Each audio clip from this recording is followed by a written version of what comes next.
With that being said, a lot of things being hit all at once. Trump is also accepting crypto for donations for his campaign. I saw that. Who would have thought that 2024 was going to be the year that crypto gets politicized? It's running the U.S. politics at this point. For a $2 trillion asset class, we matter, apparently.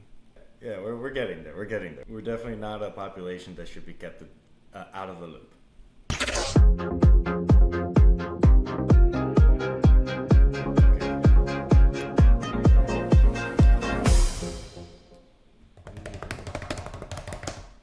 Welcome back, everybody, to another week of your favorite crypto podcast, Sometimes Crypto, the Unscripted Crypto Podcast.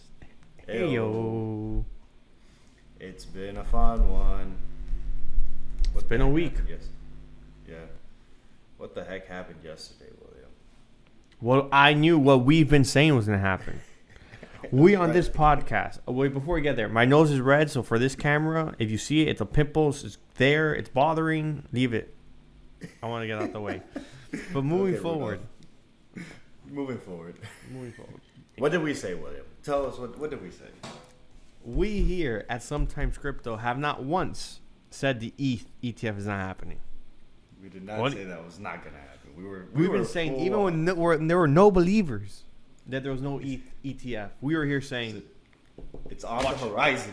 It's coming. May. Even though everyone had 11% chance of hope out here, we were saying it got it. Damn, it got that low? 11? Yeah. Like the before yesterday. Some people were saying 11. I saw 25%. No, it wasn't 11. It wasn't people saying. So they had this. There's this website that has a metric that shows the different percentages throughout, like from when they first all filed the ETF, so like the likelihood of it happening, and all it's been doing has been just going down, all the way down to 11% of happening. That's crazy. And we went from those numbers to the SEC report saying, from the looks of it, there is more chatter coming from the SEC. There has been a political push, if we can say. That's what the word is. Yeah. They said that some people waved wands and said, "Nah, we need to get this." And from yesterday to today, the SEC has been going back and forth with different issuers to make amendments to their applications. Yep. Specifically, the SEC has been looking for a revised version of this form. It's 19B-4F. I don't know what that is, but some form that the ETFs got to fill out. That's one of them. Yeah, that's one of them. And like before that, essentially the SEC wasn't asking the ETFs. They haven't communicated. For anything. We haven't had a report of communication. Exactly. So that's why there was so little sentiment, so little likelihood of like people believing that there would be. But we've been saying it was gonna happen. It's just a matter of time, guys. Just a matter of time. So they're saying it can happen as early as final deadline, which I think is May. It's this Thursday. When this episode comes out, the Eth ETF may be approved, and maybe we're rocking and rolling on Monday morning. That's a thumbnail title. Eth ETF Approved. I mean, that's a little preemptive, but we'll see. We'll see. Just roll with it. Just roll with it. At this rate, bro, it's just the market was pumping. ETH hasn't moved in ages. So this is why this is also a pretty big deal. ETH hasn't moved. They ain't put up trading view. But in one day, in a couple of hours of that news being released, bro, people were claiming they were out there for ETH's head. They wanted Vitaly's head on a spike, but like it's not. I still think it's worth. I still think it's a garbage token, but fine. I won't go against the market. The market has spoken. It's making some moves now, but yeah, there was just no activity on ETH. So ETH gave a massive candle, a massive god candle. Question for you: Can you share that screen with us? Oh shit, we can do that. Okay, yeah, I can definitely do that. Gotta use our technologies. Share that screen. I want to see that big green candle. You're gonna say something else. No, I was gonna say stick, but candle's more So ETH has been doing this. I'll go like on a bigger chart just so we can see it better. This is what it's been doing. Peak It's price. going down. It's been going down. So this is as of March, like when everything peaked, went from $4,080 and has been doing this. Such a downturn. So right here, where it was the other day, 23% down. Mm-hmm. In one day, not even one day, in a couple of hours, it went from there to this peak right there. It moved 22%. Right back up. Right back. To add context, this move right here is the entire size of Solana's market cap. That's crazy.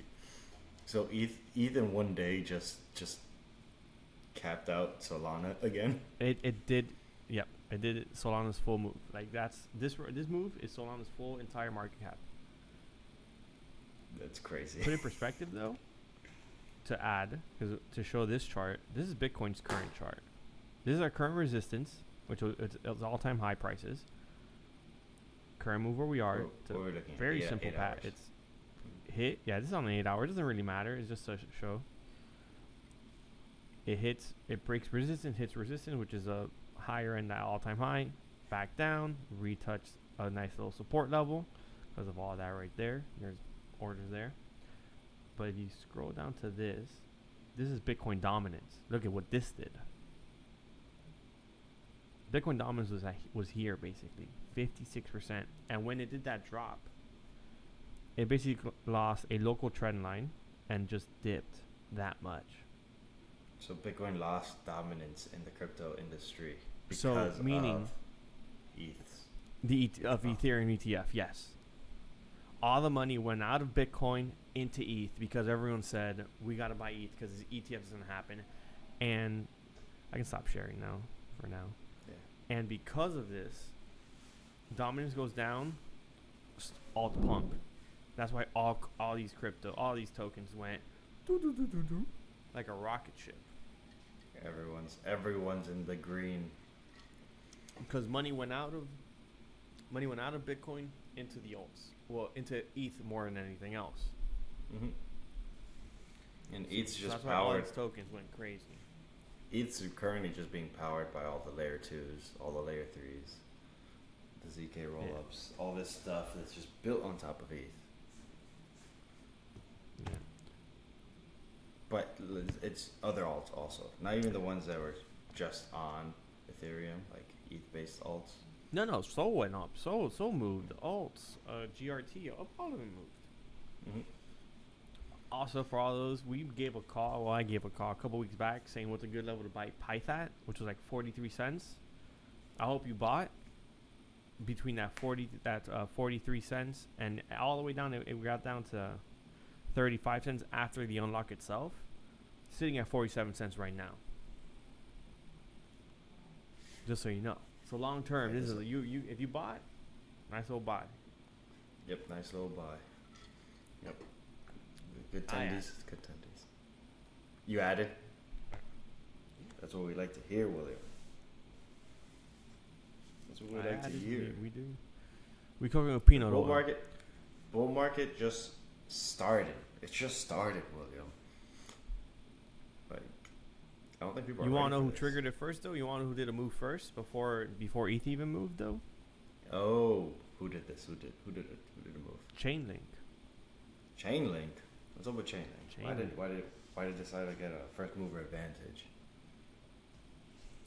ChainLink moved before all these other alts did. It was ranging at like $14 and some cents. It peaked all the way to 16 before the ETH move, pretty much. Wow. This is because they are doing they were doing a pilot program for RWAs, for real world assets, and the pilot program went well, and they announced it went well, that their system can essentially handle the load of what they're trying to accomplish with it.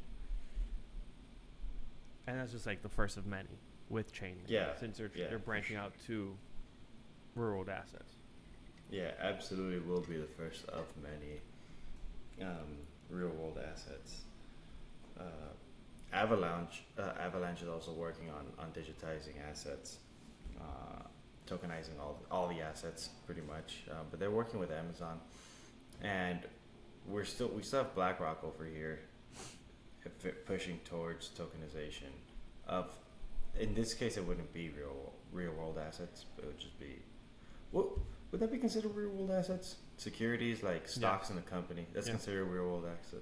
Yeah, because I was like, it's just paper, but yeah.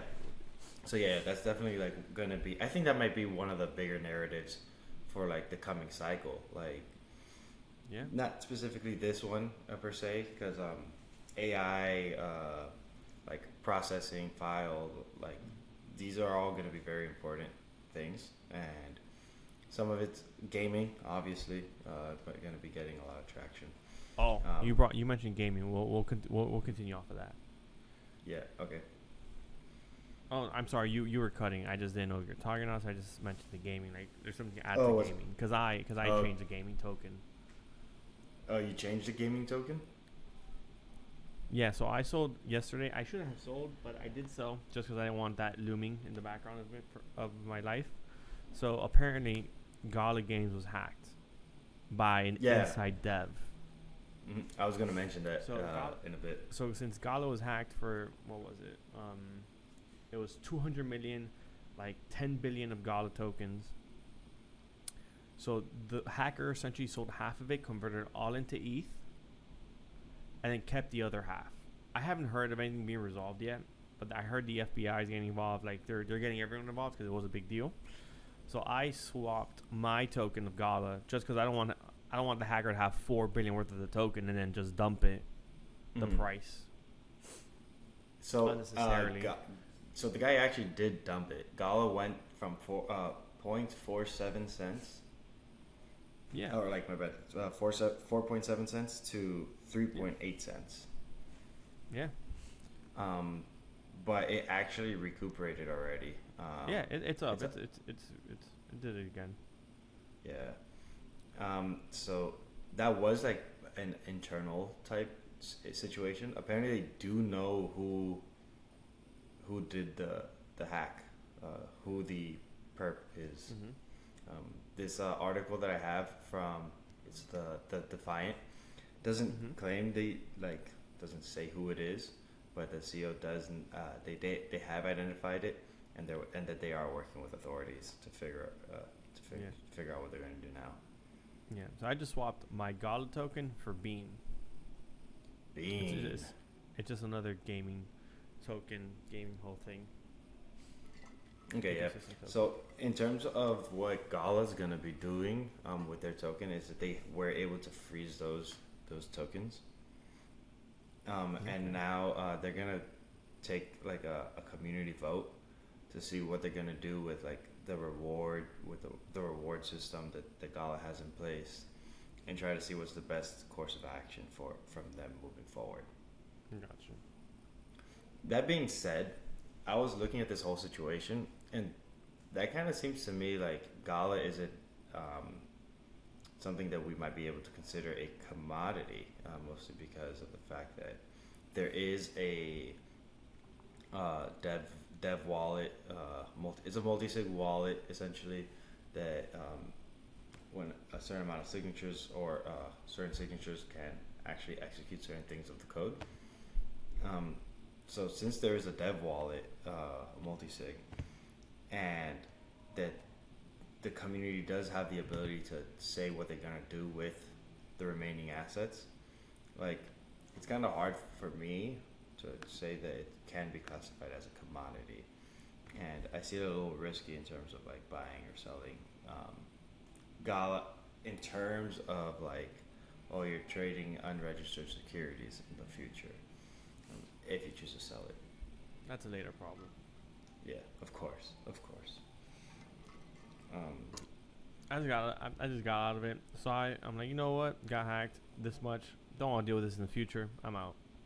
Exactly. I mean, you were unaware of the situation, so like.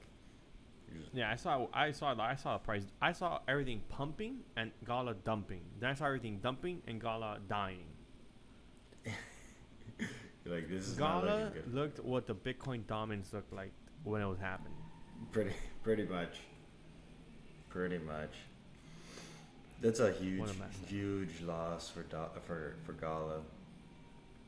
Seeing how they are a really big token. Yeah. So on that exact same note, our Congress also passed some amended a original SEC filing that they did back in 2020, like 2022, I believe. It was the SAB, SBA. What's it about? Apologize, I can't. No, I didn't. Overturn SAB 121. 1-2, yeah.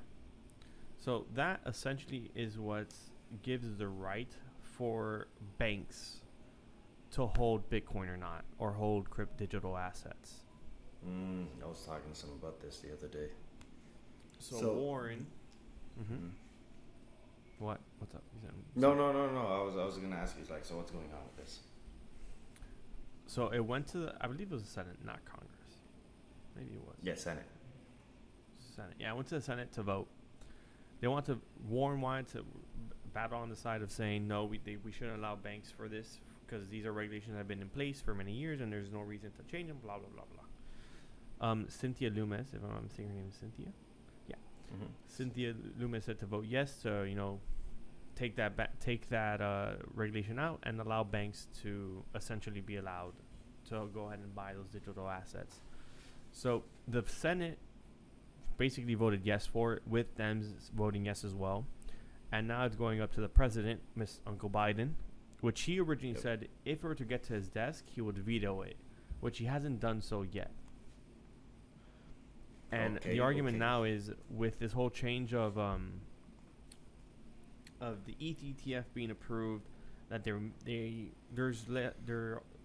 chance of him vetoing it is less now, has diminished, since they're pushing now the Eth ETF. Since Trump is endorsing Bitcoin and crypto now, that they don't want the election to basically fall on us degens voting for the crypto forward president than the non-crypto forward president. So degens and us maxis over here and crypto enthusiasts, our votes matter apparently this time around. With that being said, a lot of things being hit all at once. Trump is also accepting crypto for donations. I saw that. For his campaign. Who would have thought that 2024 was going to be the year that crypto gets politicized? It's running the U.S. politics at this point. We're for a $2 trillion asset class, we matter apparently. Oh yeah. We're getting there. We're building some notoriety. We're definitely not a population that should be kept out of the loop, I think is what they're starting to realize. But yeah, there's definitely a lot to chop up there. We talked about the SAB 121. It was a statement said by the White House saying how if it were to reach the president's office, he would immediately veto it. And that was a podcast. I don't know if that was last episode or the episode before that, where I was like, bro, Biden loses my vote with that. With that statement alone, like you're not stifling innovation. You're not pushing innovation forward. And now seeing how the SEC is approving the Eth ETF, or is on the verge, on the cusp, or hopefully by the time you see this, already approved it. Essentially, like, what's going on? That just shows that like government's kind of unorganized and not aligning its principles and values or its vision. We got some people over here approving it hesitantly, that being said, and then another office just straight up banning it and vetoing laws that can prove to be beneficial. It's exciting. Yeah. Here's one thing I do know for a fact: no matter how much politicization, how much it gets politicized, it's not going to get stopped. Crypto will keep on moving forward. It will keep on progressing, and things will still be getting done on the chain. Yeah, 100%. So right now, exchanges have fallen to the lowest reserves they've ever had. Exchanges, as of right now, from Bitcoin News, are only holding about 1.7 million Bitcoin.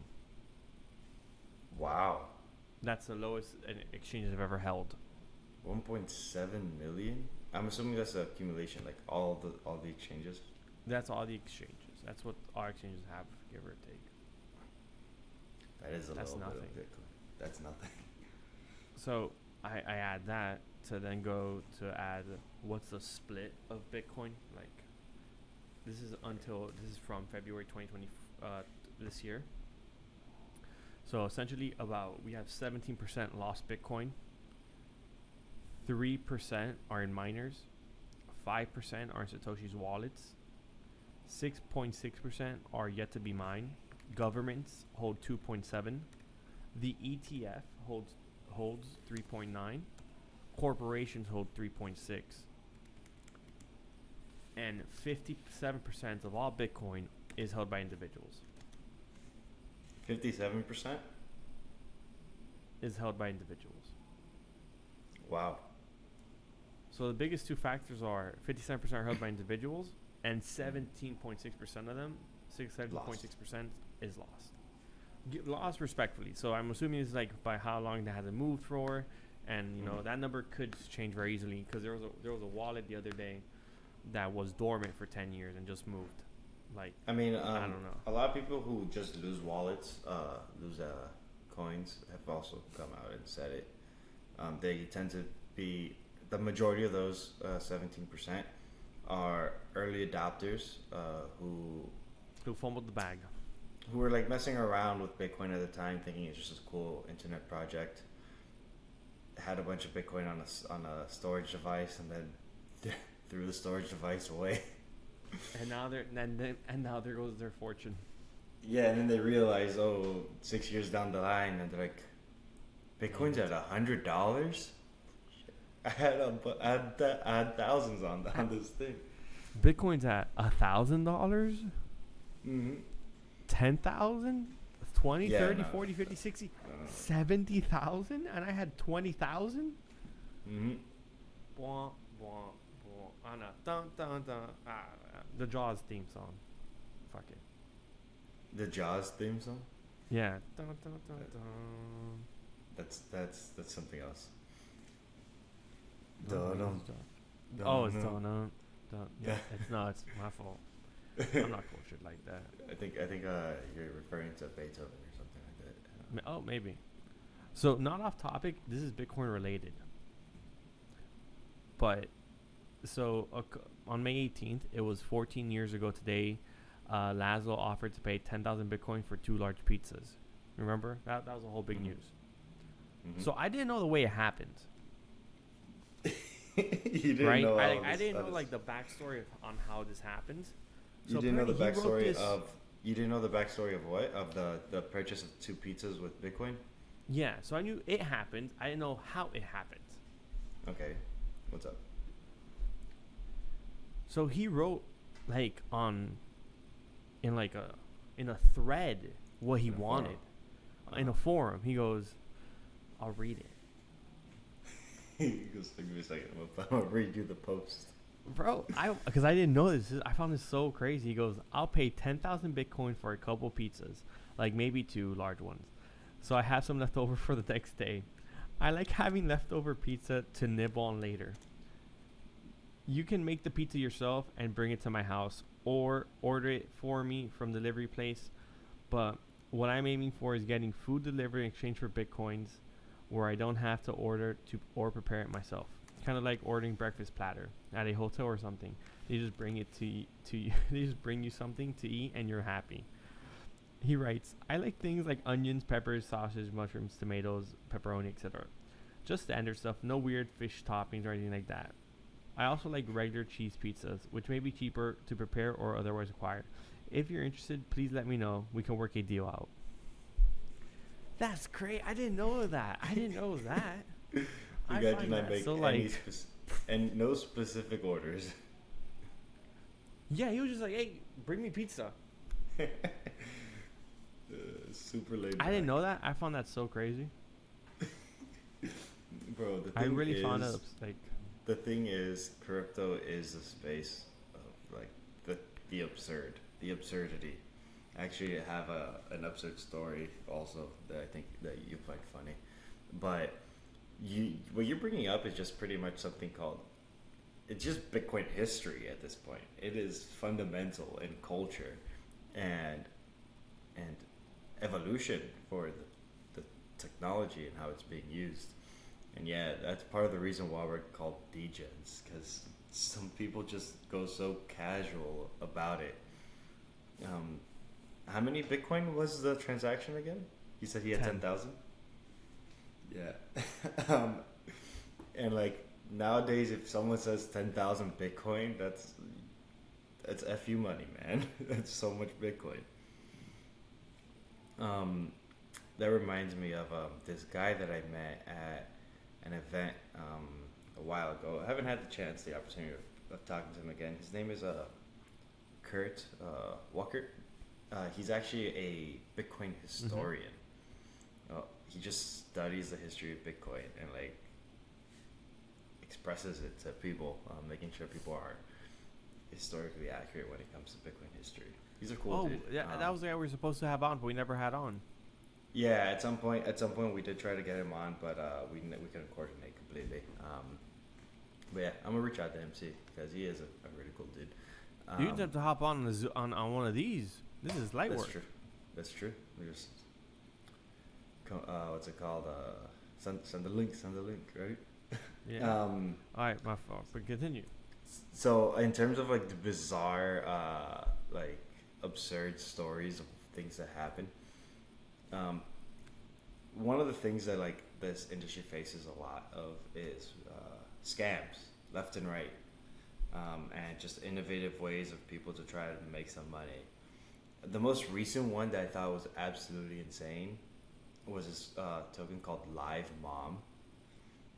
Oh, I saw that one on Twitter. That one was wild. Insane. This teenager is pretty much just like hoeing off his mom on the internet for this token. Isn't it crazy that the mom's allowing it? Yeah, that's insane. Literally insane. But yeah, so essentially the mom and the son are kind of like working together into running up their token. So people would have to and then dump it. Yeah, people would have to pay in the token. Yeah. To do certain things on stream where the mom would do like live streams of.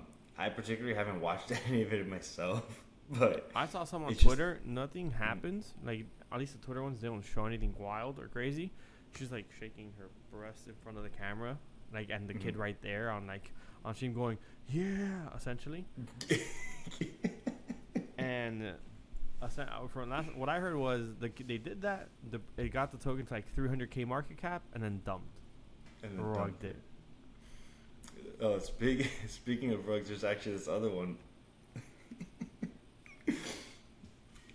It's this guy. Oh, what's his name? I don't got a name for him, but essentially he was live streaming himself standing with a piece of paper under his chin, saying "No hands, no rug." So like, the symbol for the token was just hands. So like, essentially saying, like, he can't rug anyone because he has no hands to do the rug pull. But he doesn't have any hands for real. And then no. So then the price just starts taking off, and then at some point in the live stream, the guy whips out his two hands and rugs the entire project. What? He ended up He ended up making. Hold on, I got the number right here. Yeah, so this guy, he actually had hands, and as soon as he whipped out the hands, he sold 67 million hands tokens. Ended up selling for 7 souls and pocketed $1,050. Didn't make much like others, but damn. It was just funny. I just thought that was hilarious. Like the guy, like you can't see it right now, but like the camera sees it. The guy's just like lit with his hands behind his back, holding it. And he goes, hands. And he goes, rugs. Rugs. And he rugs everybody. It was just hilarious. Yeah. What a menace to society that guy is. That guy's an absolute menace, William. That guy's a menace. But yeah, the crypto space is literally the wild, wild west. And it can't be this untamed forever. One would assume that the government would want to try to do whatever it can to regulate it. Of course. And I mean, the only way they're going to regulate is by actually learning about the asset and doing something and being progressive, proactive, not reactive. And I feel like they've only been reactive up until this point. Who? Almost all governments, except for El We're talking Salvador. about governments towards. Yeah. Gotcha. Yeah, except for El Salvador, Argentina. Obviously, those two are very pro-Bitcoin. I would also say Singapore, then Asia. Mm-hmm. Yeah, there's a handful of them. I just can't name I would them also all say they're off. not very. Costa Nah. Rica as well. Costa Rica is. But like I think it's mostly the people, like not so much the government in Costa Rica. I think either one works, right? Because if I the mean- people are using it, the government's going to have to adapt. The people are the government. That's what people need to remember. Right? Isn't that the whole thing? That is the whole thing. But yeah, What do you got for us? in terms of that whole spike for ETH ETFs, before all that, like I feel like that really, what was it? There's this new bill that Congress is gonna be talking about, FIT 24, FIT 24. What's up with that? So I've been getting text messages about, tell your governor. Okay, I've seen that. Yeah. I haven't looked into it.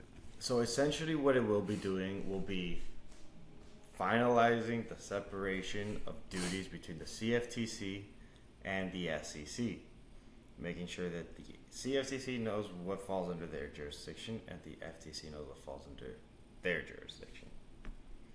Oh. So have clear and defined laws saying that Bitcoin is a commodity, that likely Ethereum is a commodity, and certain regulations or what framework cryptocurrencies would have to follow for them to consider them to be commodities, and therefore under the CFTC's domain, versus what type of assets would fall under securities, and fall under the SEC's domain. Gotcha. And that's super important. So that's finally going into vote. So I think they're voting on it this week also. Very popular week. Yeah, man. This week is just full of activities. Things are going on left and right. Do you expect markets to just take okay, so let's say ETF gets approved. Do you think that the price of tokens are going to pump some more? Do you feel like it's already been priced in with this huge? No, it's not priced in. It's not priced in. No. So you think there's still a chance for it to run up some more if It's no. There's no. It's not just a chance. It's no. It's not priced in. Okay. You can say it's not priced in because look where the price is. Mm. You compare that to where Bitcoin was. Bitcoin was priced in because when all Bitcoin did when it was announced, it only pumped to what, near all-time highs. Mm-hmm. Then once inflow started come in, hit all-time highs, then it dipped down because of all the setting from grayscale. So you'll see a similar motion to that, but no. The difference is ETF for ETH, since it was so low of approval, or that's what everyone felt. No marketing, there are no commercials for it. There's no nothing for it. As the run up came for the Bitcoin ETF, it was ready. Not for this one. This is nowhere near priced in. No, nowhere near. Yeah. No. It also it's like you said. You told me a while ago when the Hong Kong Bitcoin ETFs first launched. Even though when they first launched, like you're gonna see some like movement in terms of like flows for the ETFs, but really it's gonna take some time for like people to really start offering the product to their clients, for clients to start considering buying the product until the client finally decides to buy the product. In this case, the Etherum ETF. So, yeah, definitely bullish. Definitely a very bullish case. Yeah, I mean, look at Bitcoin. Bitcoin just got out of the state where the main people buying were individuals, to some bigger firms, to being released at JP Morgan. It was JP Morgan, Millennial something fund. Multiple big institutions were buying into it. What's that going to cause? Everyone else who sees it goes, oh, they're buying it, we got to buy it as well. And then it's going to go from there to sovereign wealth funds, to other pensions, to just slowly everyone accumulating more of the ETF. Yep. It's a snowball going down the hill. And we're just rolling off the side right now. Okay, we're just starting to pick up some momentum. Yeah. Yeah, it's just like I saw some people were like kind of like worried, like, oh, huge pump coming in from ETH because of the news that the SEC is asking for the updates on the letters, and a lot of people were saying, at least from what I saw, it's like, oh, the pump is already priced in. The pump's priced in. I was like, pump for the news of the approval, maybe, but like that's not even going to scratch the surface compared to what the inflows are going to bring in once it starts to really just see some momentum. I wouldn't say either one was priced in. Yeah. In my opinion. I think if it were priced in, we wouldn't have seen such an aggressive move. No. Now, don't get me wrong. If it comes to Thursday and it's a denial or a push, that's going to affect the market too. It's going to come down. Or maybe it doesn't. Or maybe it doesn't. I don't know. It should. But I just don't think it would.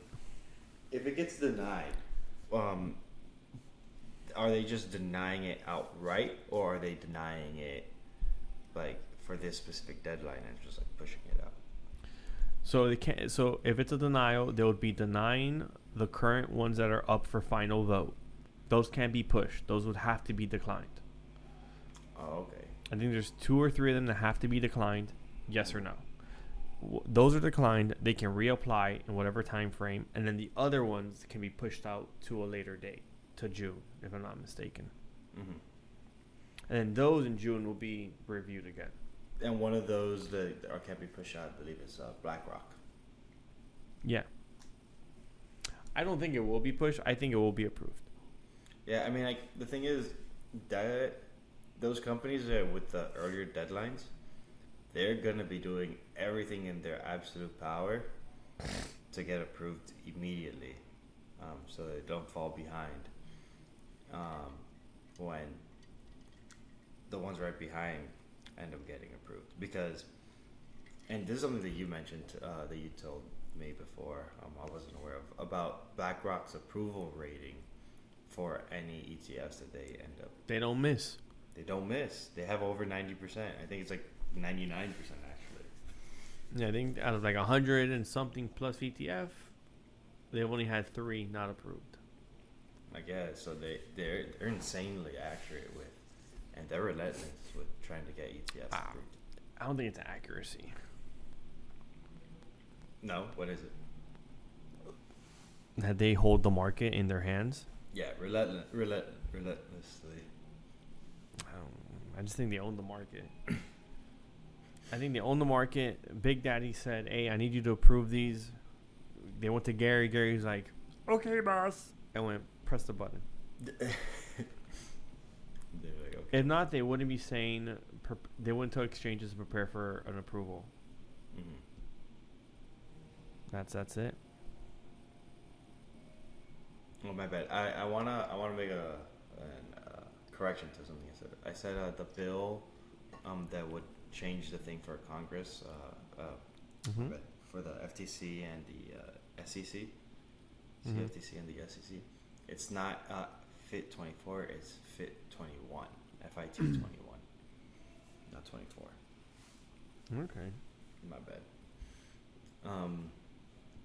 But yeah, we pretty much covered the big thing going on with Gala. How that was a huge exploit. $240 million is not a small number. It was like 200, but yeah. No, $240 million was a total exploit. Like initial amount. I heard it was 200 million. No, the guy was only able to come out with a few million. Nothing great.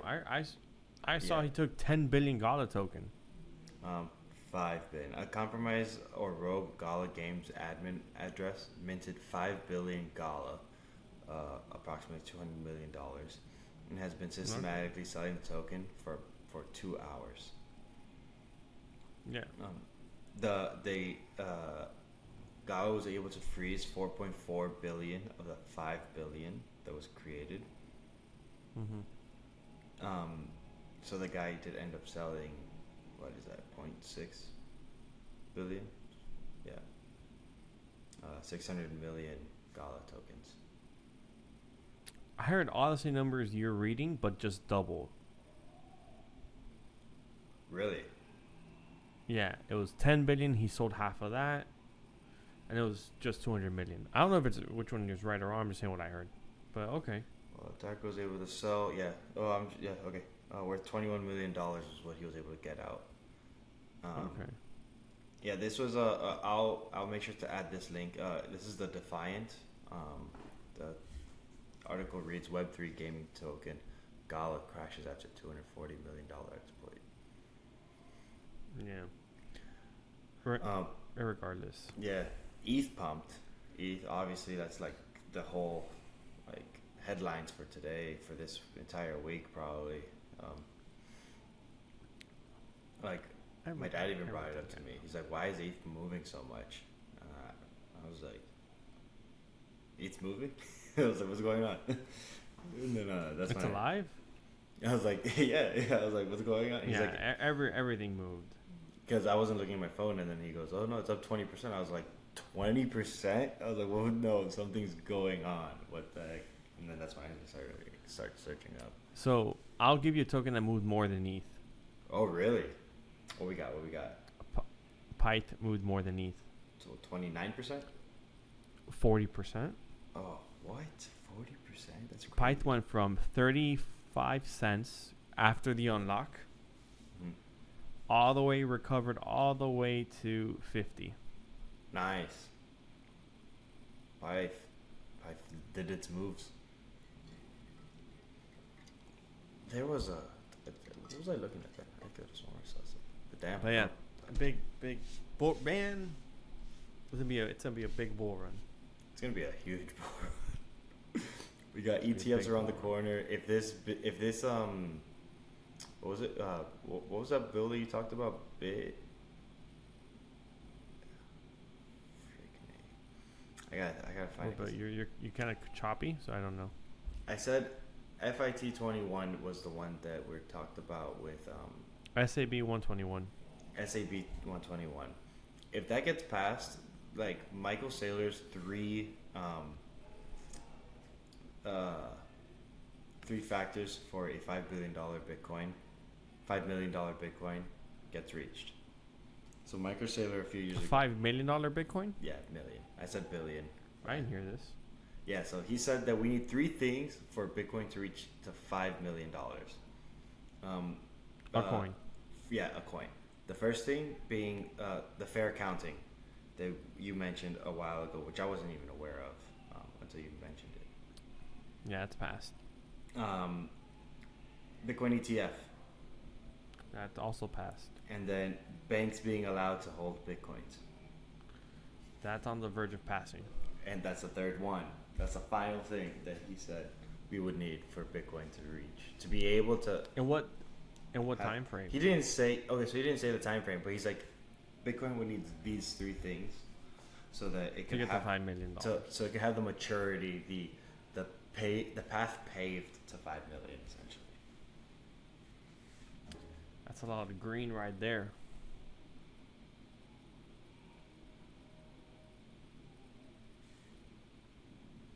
I'm sorry. That's a whole lot of green if it gets to 5 million. Yeah, it is. That beats Kathy Wood's expectation of 3 million or like But 2 point something million. Yeah, that's Kathy Wood's for this specific cycle. And that's like 2030. Mm-hmm. Is it 2030? Yes, respectfully. Okay. But yeah, I mean, I don't really have much else to add for this episode.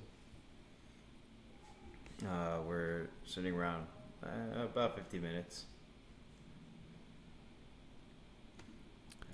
You got something else? So one last thing. So China released their CBD, their digital yuan, their CBDC. Oh. It allows you to do almost every transaction except peer-to-peer. Except peer. So yeah, it doesn't. Yeah, it doesn't. You can buy with it. You can transfer with it, but you can't. I can't send you money, and you can't send me money. What? And you have a $10,000 hold on the wallet, like 10,000. Well, not 10,000. 10,000 yuan is the max on the wallet as well. I found that kind of interesting that they don't allow peer-to-peer. That's crazy. Like so. So we just pay businesses then. Essentially, I guess. I don't. That's I wild. don't know. You kind of go down the road to the convenience store and just send some yuan. You can't. Yeah, you can't do that. You can't do that. One last note before we go, I guess. The more the Bitcoin dominance drops, by the way, the more the alts rally. The more they rally. Yeah. So wouldn't it be inverse? Wouldn't it the more the alts rally, the more the Bitcoin dominance drops? Mm-mm. You need Bitcoin dominance to drop, so that money goes to alts. It's not alts pump because of the other way. It's Bitcoin dominance drops, causing alts to go up. So okay, you're saying the Bitcoin dominance drops, causing alts to go up. Mm-hmm. Okay. Like the reason we see that hyperbolic and that altcoin phase, like that altcoin bull run, is because we got people liquidating their Bitcoin assets. But it's not just liquidating. It's more so retail. Someone's buying Bitcoin. The people who are buying the Bitcoin are now who originally buying Bitcoin are now selling, causing the dominance to fall down, and it shift to alts, while someone else is still buying the Bitcoin. The demand's on the Bitcoin, but the what you can call smart money, whale money, is going to altcoins, causing that to push. So Essentially, keep an eye out on Bitcoin dominance, and look for key levels of its trend, I suppose. And just whenever it starts dropping down, buy, baby, buy. Some alts, that is, not Bitcoin. Oh, also, last ad before we get out of here. We're currently, from Rec Capital, we are on phase 2 of the next altcoin altcoin cycle. They're so in this phase, entering phase 2? Yeah, like the next wave. So altcoins bottomed out, like they peaked 2 months ago, respectively. They bottomed out this month, and now we're gonna see them from the bottom go back to the top in the next 1 to 2 months, 3 months, respectively. Oh, fun. So, Yeah, but that's all I got.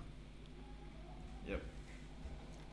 This was kind of a crazy week for crypto, and we expect it to be crazier weeks as the bull market continues to ramp up. This will be titled ETH ETF Approved to get all the clicks. 100%. I promise you next week, Ags will come with more energy, by the way. He hasn't slept very much. I have not slept. That is true. He needs his beauty sleep. Hiding keeps his ugly mug so pretty. I don't know, man. I'm just running. I'm just running at this point. I'm trying. But yes, next week is going to be a fun one. Well then, with that, it has been another week. Or your favorite crypto podcast. Sometimes Crypto. The Unscripted Crypto Podcast. Ayo. Hey yo.